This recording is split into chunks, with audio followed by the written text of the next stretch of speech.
Hi guys, good evening to everyone. Now is February 16, 2026 Monday. As you can see guys, andito na naman ako sa Carfish Fund ko. Kasi gabi na naman bago lang ako napapakain ng dinner. Mel nila guys oh. Oh, look at them guys oh. Ang mga pets ko guys, mga koi fishes. Ang ganda nila guys, di ba? Nakakawala sila ng stress guys, di ba oh? Oh. Ito po ang pan ko guys oh, maliit lang. Simple, small, butterball.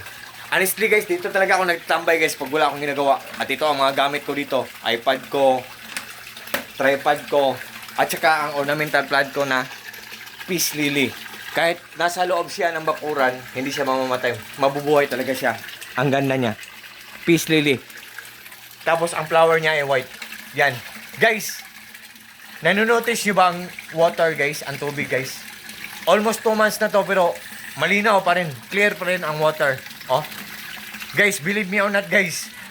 Nang dahil yan dito guys oh, sa mga UV lights ko. Wait guys oh. UV light ko na malaki at saka UV light ko na maliit. Yan.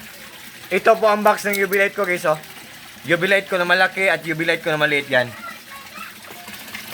Guys, ang purpose ng UV light guys, pinapalinaw niya ang tubig sa aquarium at sa tubig sa pan. Pinapatay niya ang bakterya sa tubig sa aquarium at ang bakterya sa tubig sa pan pinapatay niya din. At guys, kahit sa ilalim sila ng tubig, hindi sila masisira kasi waterproof sila. At matipid lang sila kumain ng kuryente.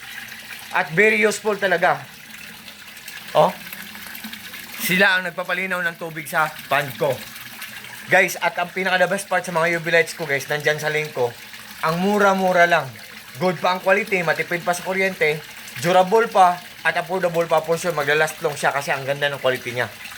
To all fish keepers dyan, kung naghanap po kayo ng UV light po, just trust me, just click my link and just try po. Ayop, maniwala po kayo kasi meron kaming solar power system setup. Marami kaming mga solar panels sa bubong namin, sa roof namin, may generator kami, malaki at maliit at may monitoring. Nalalaman namin or namomonitor namin ang isang gadget kung matipid lang kumain ng kuryente or kung good ang kanyang quality. Guys, believe me or not guys, maniwala kayo or hindi, zero electric bill kami every month. Wala kaming binabayaran na kuryente maski peso every month kasi may solar power system setup kami. At ito po ang filtration system setup ko guys. Pinaglass ko para magandang tingnan, pinawilding ko para maghang, para mas lalong magandang tingnan guys. Yan. At ito po ang mga pets ko, mga koi fishes guys. Yan. Tall fish keepers dyan, good evening. And happy fish keeping. Sa lahat po ng mga friends ko, especially po sa palaging nag-order sa mga products ko, sa links ko. Thank you so much po sa trust po at sa suporta. Take care po tayo always. At God bless po sa ating lahat guys. Or God bless us all. And that's all guys.